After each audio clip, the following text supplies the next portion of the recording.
so much nostalgia, or it's Ford Explorer, I'm sorry. But an icon nonetheless, right? This one is packed with details, and if you're a Jurassic Park nerd, this one's gonna do it for you. I'm excited for you guys to see this up close because it's really stunning. And finally, we got Kit from Knight Rider, because nothing says 80s tech flex like a 118 diecast that has light-up features, because why not? Makes it pretty cool.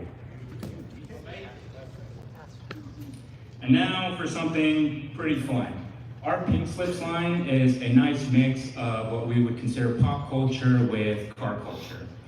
Fun fact, this is our first ever IP that has a collaboration between Jada core diecast as well as entertainment vehicles. So each vehicle will have a co-branded package with the relevant entertainment license, and they're actually limited edition. What makes them unique is they're actually finished in a bright candy pink paint. So for example, these are the 3 vehicles that we've released to date. They're pretty fun, right? So we have the classic TV series Batmobile. We have Suki's Honda S2000 from Too Fast and Furious. And then we have the Ghostbusters Ecto 1. Not a bad lineup. These are scheduled to release every 4 waves, so it keeps the diecast hunt pretty exciting. Yeah. I'm liking the reaction so far, it shows excitement. Our next release is gonna be the 1989 Batmobile. Yes, it's pink, yes, it's pretty awesome. You guys probably didn't know you needed it up until now. Hopefully, right? Can you guys guess what the next release is gonna be after this? It's a pop culture property. Probably our fan. Turtle Bear.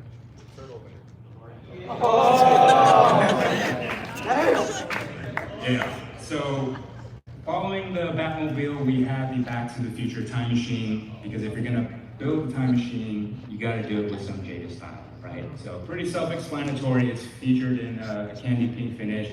It has pink lights, actually, so pretty cool. And speaking of Back to the Future, I don't know They're if going to you get guys to the had a action chance figures to after the visit our cars. booth just yet, but if you did, you would have caught this, which is going to be our 2025 exclusive. It's none other than a 124 diecast chrome time machine. If you guys haven't seen this in person Go yet, share the live, 'cause I can't share it. highly recommend that you visit our booth 4145, shameless plug. Check it out in person. It's really stunning. Comes in cool packaging, and of course, still has the light up feature, all of that good stuff. So with all of that said, we're just scratching the surface, and here's a quick look at some of the upcoming brands that we are going to be infusing within vehicles. You guys might recognize a few of those logos up there. So a lot of exciting things coming soon you're not going to want to miss. But to wrap things up here on the vehicle side, because I know we're just itching to get into the action figure side of things, you know, we couldn't show up empty-handed as far as the vehicles are concerned. So I did bring with me a small teaser. This is going to be a Comic-Con exclusive first look. I can't directly say what it is, but I'm pretty sure you guys will be able to put 2 and 2 together. So enjoy.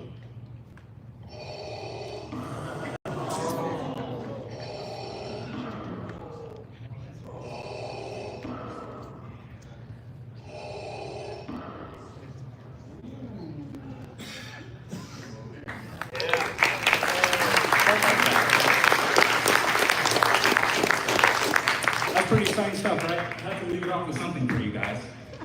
But that wraps it up for vehicles. So thank you guys so much for listening to me talk for about 5 minutes. Now we'll get into something that the majority is here for.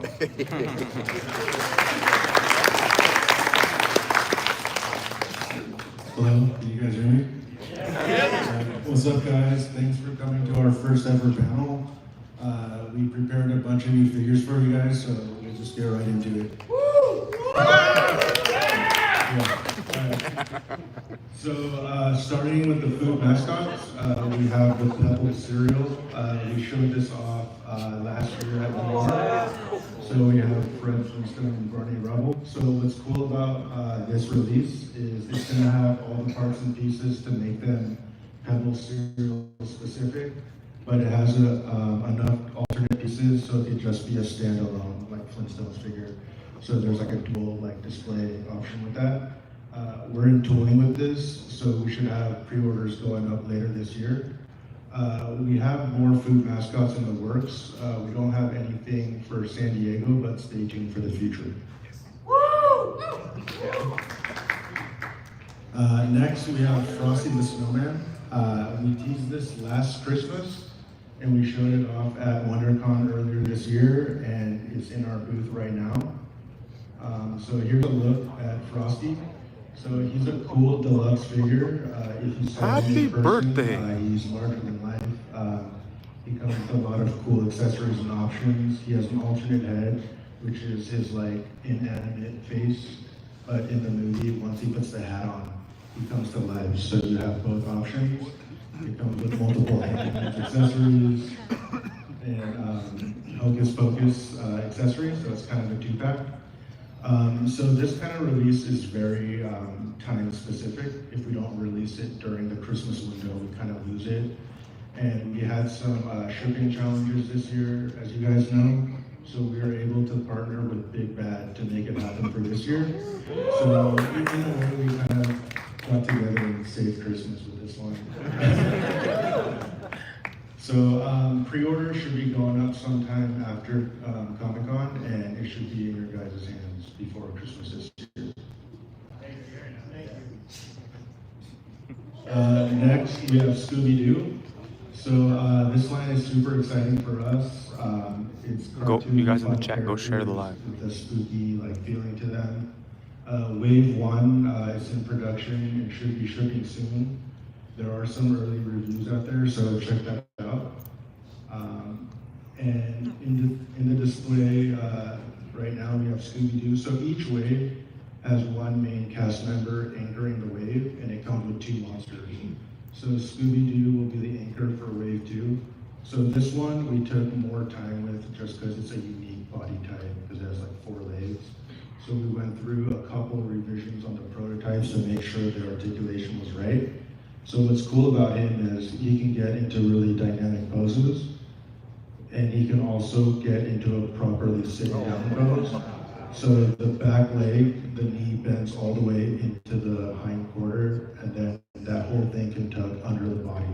So in articulation in plastic, this is probably the closest you'll get to a dog properly sitting down. Yeah! So it's super fun, so stay tuned for Wave 2. They should be coming out sometime early next year. And yesterday we put in Sea Demon in the display. He's kind of like a creature from the Black Lagoon type of character. His articulation is really fun. He has articulation in his jaws, which is something new for us. But we still have one more monster to reveal. You guys want to see it? Yeah. So we have Spooky Space Kook. He's more of an iconic Scooby villain. So we're excited to bring him to plastic form. He came out really awesome. He has a dome that comes off, and the head and neck articulation is underneath. He has an articulated jaw. And what's cool is he kind of has like a unique upper body. It's really bulbous, but we have articulation in the torso, so he can move, although it looks seamless when he's in neutral. And he's going to have some butterflies that are hidden, so in neutral you can't tell, but they're going to be able to move forward, so you can get his arms in front of him. So we'll put him in the display after our panel, and that's wave 2. And here's kind of a snapshot of the anchor for each wave. I mean, for me personally, I think working on the monsters is more fun, but I do know a lot of collectors want the main cast. So just for the panel, we're going to show you a sneak peek of the main cast member in wave 3.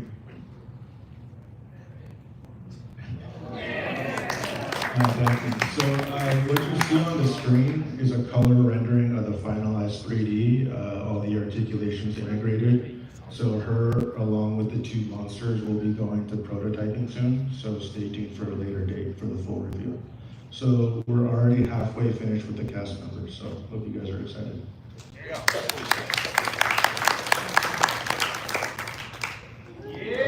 Next we have Cyberpunk. of Cyberpunk released earlier this year in David and Lucy, so hope you guys have that. And last year we kind of showed off Wave 2, which was Maine and Rebecca. We kind of revisited these figures to make them better, so it's taken a little bit longer, but I think it'll be worth the wait. So we've updated and improved articulation on it and sculpting and likeness on it. So we won't show the full loadout for each figure, but just some quick highlights for it. So this is Maine, and he'll also have an arm extension piece, same as David. And he's gonna come with 3 faceplates. So he's gonna have like a neutral one, a more angry one, and then more of like a, it's hard to see on the screen, but it's like a bloody, like psychotic face expression. And next we have Rebecca. She's a fan favorite, so we wanna make sure we do her justice. So she's a much smaller character, but we loaded her out. So she's gonna come with a lot of parts and pieces, so there's gonna be a lot of options for her. So this is kind of her with her jacket on. She has 2 pistols. She'll also come with a shotgun and a rifle. But if you take the jacket off, you have a secondary option display for her. So there'll be multiple regular human hand options and multiple robot hand options. So you can mix and match. And you can kind of see like the pigtails are interchangeable. So you'll have a set of neutral ones and more action. So you could kind of, so there's a lot of variety and options with her. And here's kind of a look at the face plates that she comes with. So she'll have more of a neutral, a smiling, and then the bottom 2 are more like expressive angry faces. So hopefully they're awesome when you guys get them. These will also be launched around the first half of next year. So here's kind of a snapshot of the figures. So what's cool about this wave is you have the biggest figure and the smallest figure, so there's like a good variety of character. But actually, Maine isn't the biggest figure in our Cyberpunk lineup. It's actually So this figure is awesome. He's the biggest figure we've ever done. He's even bigger than T-Hawk. So what's cool about him is he's a fully robotic body. So it gives us a chance to experiment and try different articulation that works more with robotic joints and whatnot. So he's gonna have slide out hidden panels that come out to compensate for the clearance. So it's gonna be in the hips and the shoulders. We're gonna have hidden panels that kind of come out. So we're super excited about him. And once you guys see it in our display later, you'll get a sense of the scale. Yeah. Next, we have Mega Man. So Wave 1 and Wave 2 are already out in the market. Wave 3 we put out on pre-order earlier this year. It's currently in production, should be shipping in your hands by this fall. Wave 3 was Bubble Man, Woodman, and Unmasked Mega Man.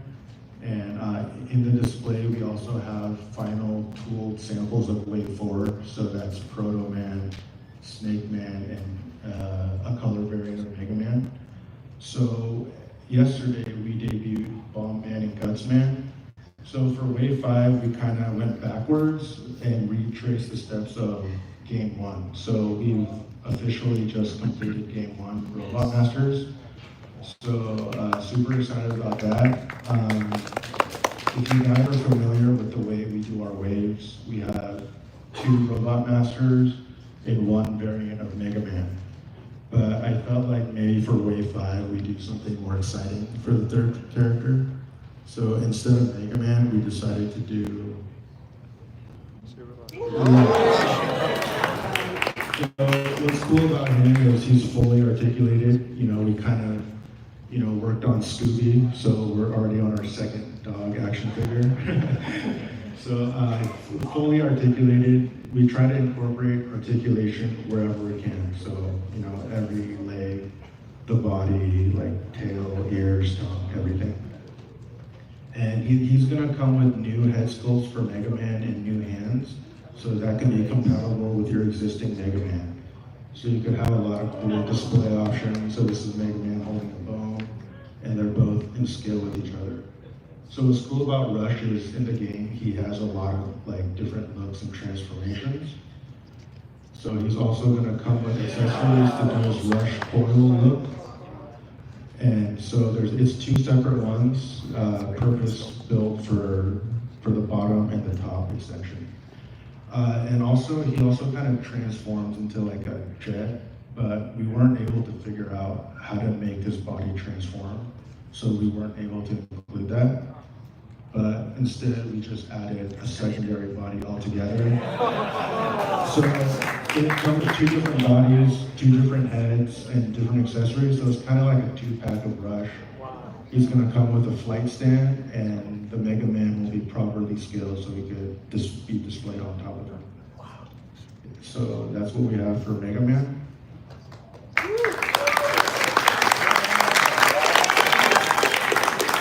Next we have Street Fighter. So last year we showed off the full Ultra Street Fighter 2 roster in our display. So this past year was all about, like following up and chipping away at the full roster. So we're almost at the finish line right now. So the next three that are going to be releasing is Akuma, Balrog, and Yonda. So these are all completed tools. We're just making some small last minute tweaks to make sure it's right before we ship it out.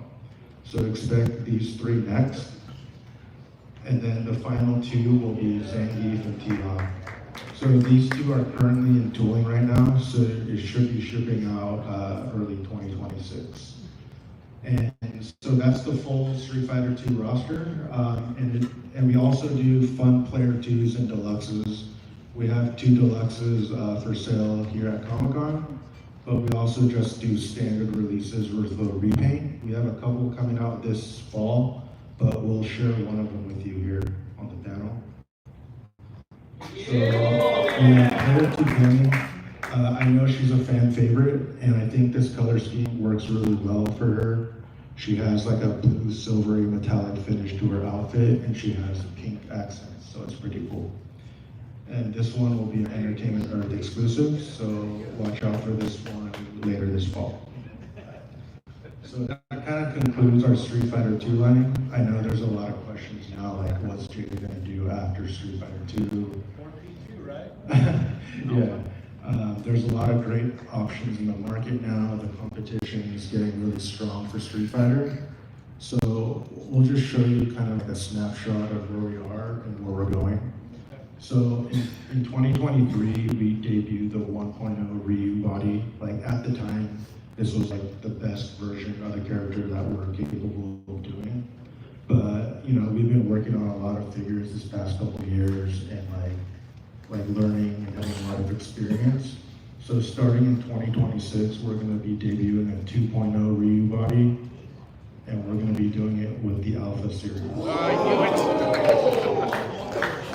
So this figure is completely redone from the ground up. There's nothing that we're reusing as far as like sculpting or even engineering. So as far as like sculpting, we're going to really hone in on the art style of Alpha. And for the articulation, we're really updating it and really making it not only look good, but feel good in hand too. So that's going to be the focus for us for 2026 and beyond.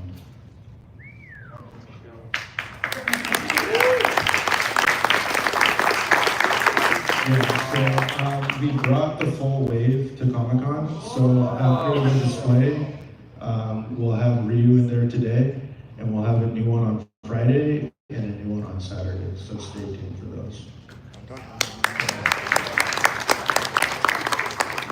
And that's it. Thank you guys for coming out. Leave it after you. Really? Yeah. I don't know. I've been talking a lot. You guys want to leave, right? No? All right. We have one more thing, actually. So, in case you haven't heard, we do have 112 action figure rights too.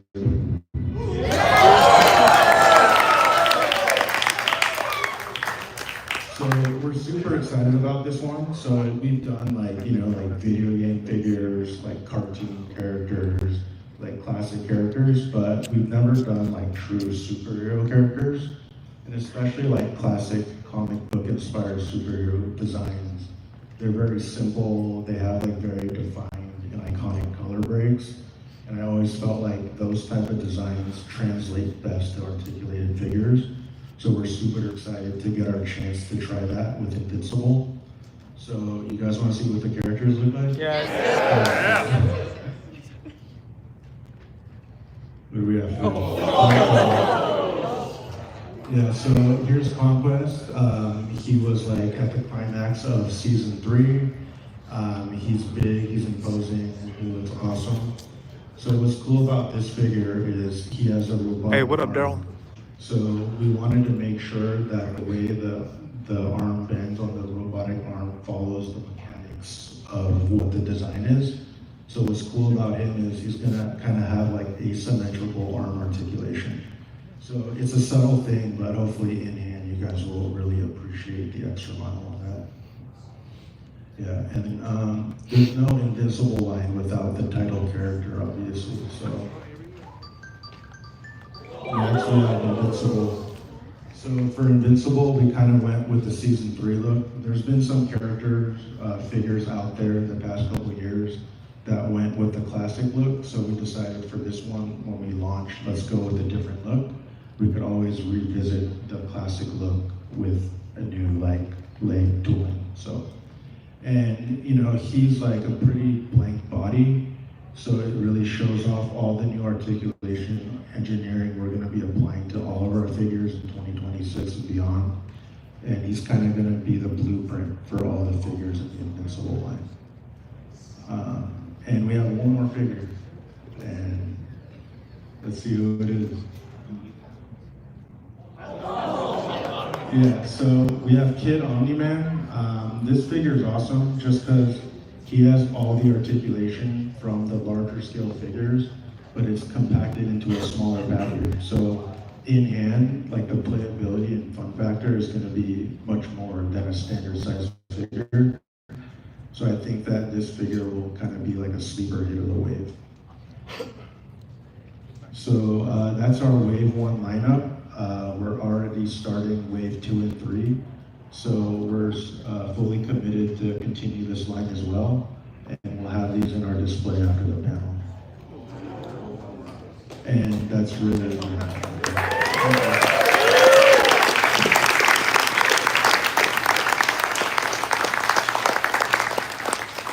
All right, what do you guys think? So we're going to open up the Q&A portion of the panel right now. So if you want to ask questions, feel free to line up right down the middle. Remember, we are going to give away 2 entertainers gift cards to the questions that we like the most. So yeah, go ahead.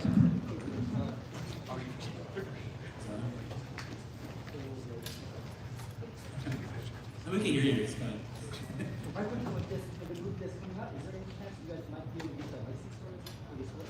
Which movie are you referring to? yeah, we won't be, just because of timing. It's coming out in less than a year. Do you guys know who has that license?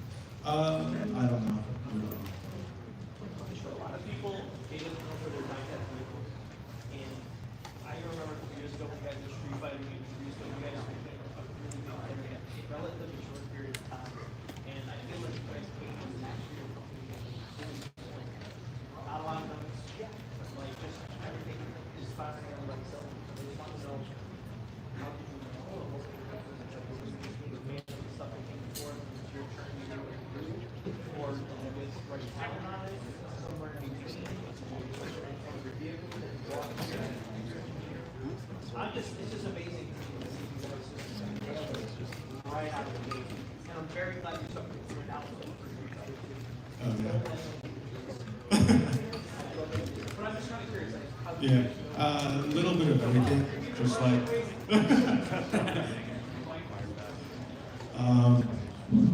It was how did we get into action figures so quickly, and how did we get established? And the answer is kind of like a little bit of both. We have fans in the team, and we have a lot of experience. So it was just a matter of time. So like for me personally, I was like waiting for that moment. So when it came, we just like capitalized on it.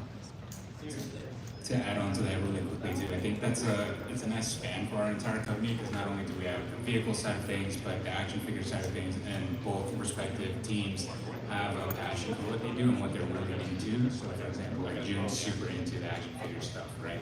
And then for us on vehicles, we're super passionate about cars. So I think that translates at the end of the day to the product that we're making. And so far, very well received, and I hope that you guys can see that too. Okay, so you guys are known for. Oh, sorry.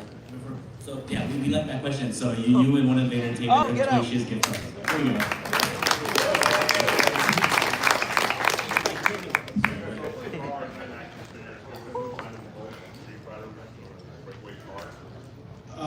It's possible. I mean, the obvious thing besides Street Fighter is Scooby-Doo. So hopefully we might have a chance to combine the figures and vehicles. So we'll see. A lot of synergy. Thank you. Hi. So, I have to confirm myself with the question. But first of all, I just want to say, among the Mega Man fans, really thank you. That really means a lot to us. With the lack of video games, you guys have really brought it to us and really recognized that passion that you've been having for years. And so, my question is, so how do you balance modern collector expectations while preserving the feel of the original designs that made them iconic in the first place? Well, like nostalgia is really important in collecting, so we want to preserve that, but we want to make sure the engineering and the quality is up to modern standards. So it's always a balance between those two things. Wanted to point out, I've been at the show floor and I've noticed the detail that it comes to not only the figures but also the way you guys present it. Like I love how like the trash cans you got in there and like all the half labels and everything. You know, the weathering of everything. It just seems something that is not like something I might have seen in other places. It just really shows that passion and being able to see like characters that I've never had the opportunity to like get before. Like I was really enjoying it a lot. So again, thank you so much. Thank you. Thank you.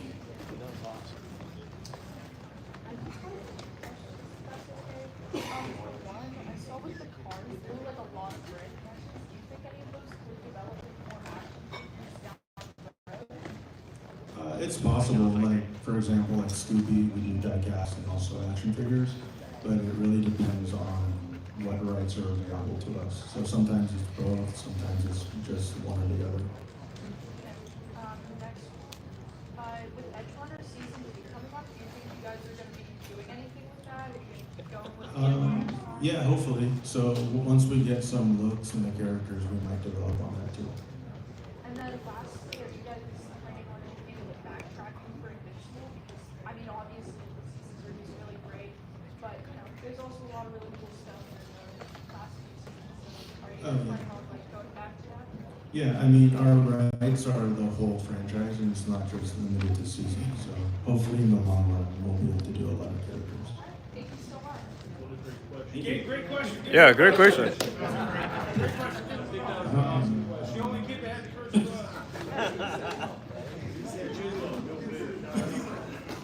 Well, first off, even though they're collectible, we go crazy for them. I appreciate that your action figures are really accessible.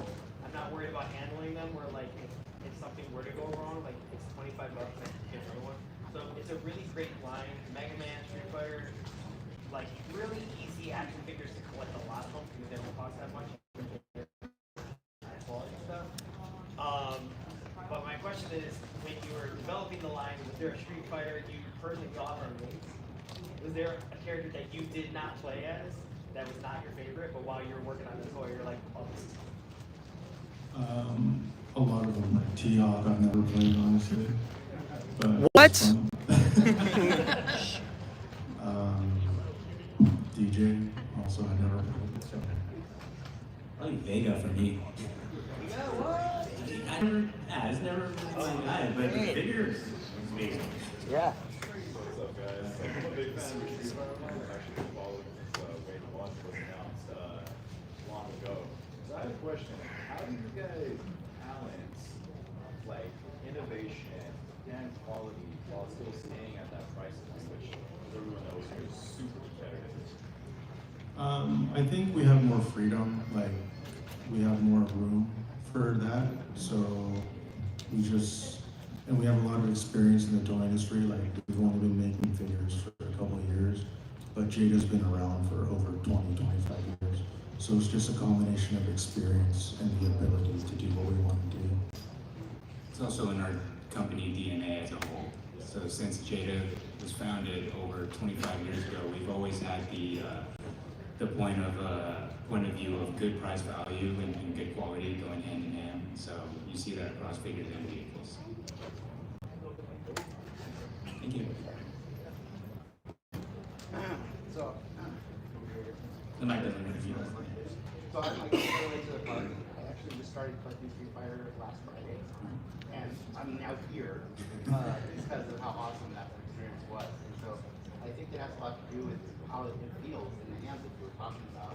And I was just curious, it's obviously really important to you guys because like look, all of us are here because we're here. What do you guys do to test that?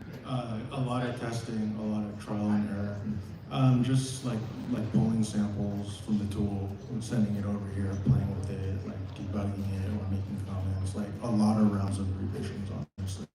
I guess I'm asking like how do you play with it? I don't know, just like testing every joint to the max and seeing like if anything like breaks or if there's like tolerance issues. It's just a lot of playing with the figures, honestly, like many hours. What's the silliest thing you're playing with? I don't know. I don't know. It's too early for that right now. But you gotta see, when I see June in the office, he's often like, he has a figure in his hand, he's like posing, like he's just, you know, like you said, he's testing the tolerances, like he's just, like, he just, like, just play with it, you know, like pose it, like chest the joints, yeah. Well, it shows, man. It really does. So, thank you so much. Thank you. Guys, I've seen a lot of you and I love that you're working on the enemies as well, but is there any plan for making an extra Zero, Storm Eagle, Strike Family? Maybe, we don't know yet. That was it. Thanks. Okay. Thank you. You guys have a lot of actually puppets. Who's the easiest one to work with? Which one is the most, have like the most notes or kind of more particular about these little elements? Easiest, I'll say Capcom, because they're right there. But they are really awesome to work with. And the hardest, I don't know, maybe best not to say.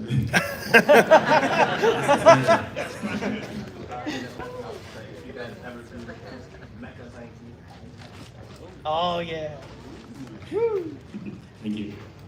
Good recommendation. Hi. I have a really silly, great Chris Farley, do you remember question? Do you remember Battle Beasts? Yeah. Cool. I think you guys are doing really good. Thank you. Thank you. I noticed that you're just a couple years into the action figure realm space, but it seems like a lot of your figures are way ahead of the curve when it compares to other companies that have been around for decades. What's like secret sauce that you guys have in keeping these new figures, the articulation so ahead of figures that are released by, let's say, Mattel, Hasbro, and McFarlane, compared to their articulation to yours, you're like years ahead. And also with the price that I know you mentioned before that you, because of it's smaller and you get to do the things, you don't have to rely on, let's say, licenses to, like in Marvel, let's say, you keep it low, but it's still, when you even make bigger figures, you still keep it at a great price. What's like the secret sauce that, like the Scooby-Doo figure, four foot figure, you can articulate that well when you compare it to, I don't want to say another figure from like Hasbro that's done also for it, it's not articulate like that. What is it about you that you're so far with the curve of making action figures with just a couple years under your belt? Just a lot of passion and a lot of work. We've been making figures for only a couple years, but I've been collecting for a long time, so it's a lot of just like hands-on experience in general and trying to apply that to like toy making and production. So it's a lot of work. Yeah, I want to say I appreciate even though I'm not into, like, I kind of want to, but not into the Mega Man action figure, because if I buy one, I have to buy all of them. But the new Rush figure, I mean, you said you couldn't figure out how to put him in that kind of other, like, jet mode. You included another figure because of that. I think that goes a long way in like carrying fans into buying new product. Thank you very much. Thank you. I guess. So I'm curious, did you guys get the Invincible line from popularity of the show, or were you guys just personal fans, or was like people really want this to be a good, they want to be a good action figure line? Let's just take it out of the air. You know, it's a combination of everything. I think it was like the perfect storm. Timing worked out. It's starting to get big. It's getting bigger every year. So I think we jumped in at the perfect time. So yeah. And I love all your guys' work. Oh, thanks. Thank you. How you doing? Mike, figure report. Yeah! If you know my brother, extra points for you guys. Boo! First question, you guys mentioned a lot of partners with WB, obviously a big one. Has Mortal Kombat been talked about internally or externally at Warner Brothers? Yeah, I mean, we've definitely talked about it. And is it possible? Like, what, like, percentage of chance? Well, I mean, there's already partners out there, so probably not. And Capcom's here. Has Resident Evil been discussed? Yes. We have discussed that too. I know that one's a tough license and has it used up a little bit. I'm not sure. Yeah, Capcom. We want Resident Evil figures. We do.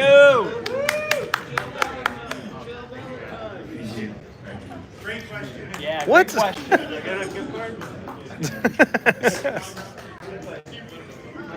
I was just recently introduced to figure collecting by my boyfriend, and I'm really fascinated by articulation. And as an artist, I love staring at your guys' figures. I wanted to know what's the most challenging part of making the job you do for? Just like range of motion, because if you break the figure up too much, it won't look good in like a neutral position. So it's just always a balance of the look and the range you can get. So it's a lot of trial and error. And I was also interested to know if you guys would be continuing like the holiday classes. Could be. We'll see how this one does, and if there's an audience for it, then we'll definitely explore it. Thank you. Since Capcom's in the room, what's it going to take to get some Street Fighter compatible figures for Dark Suckers Final Fight? I don't know. I guess we'll see. I guess we'll see. Thank you. Confirm. We'll start with this. Yeah.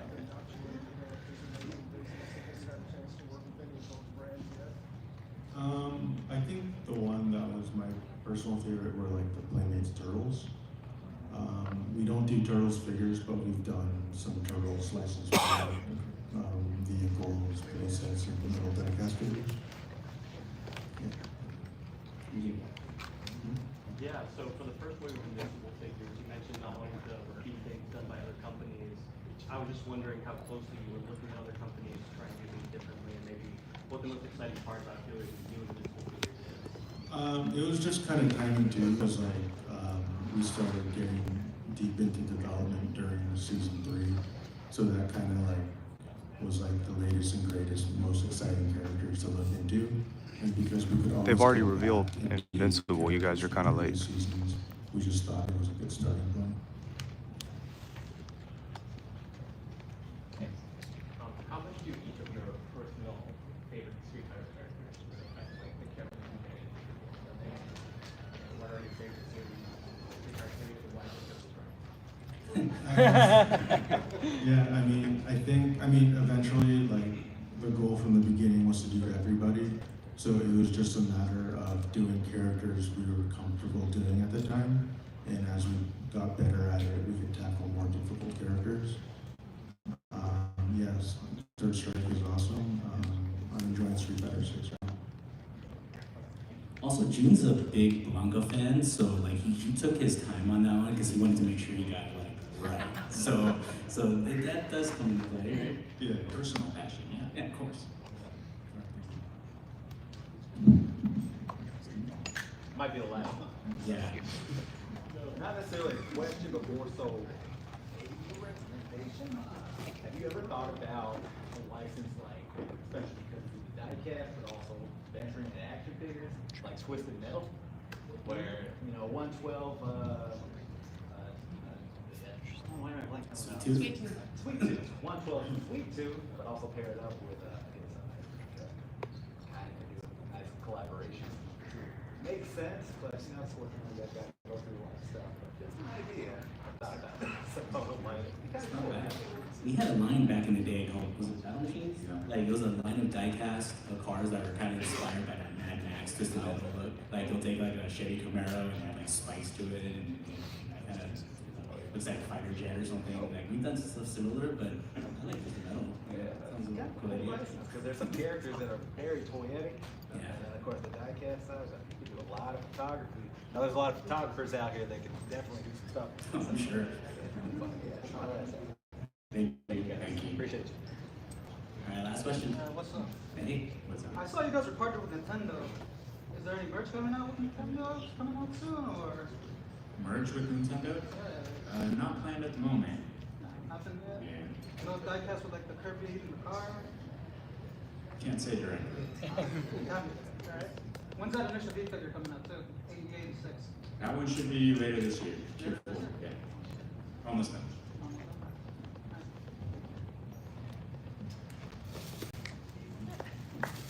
All right, I think that's the end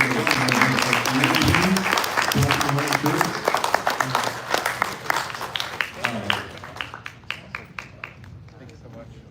All right, you get an entertainer toy shiz gift from me.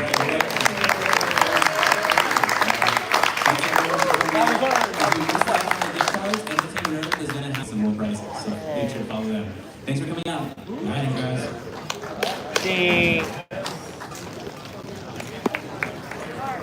All right, everyone, peace out.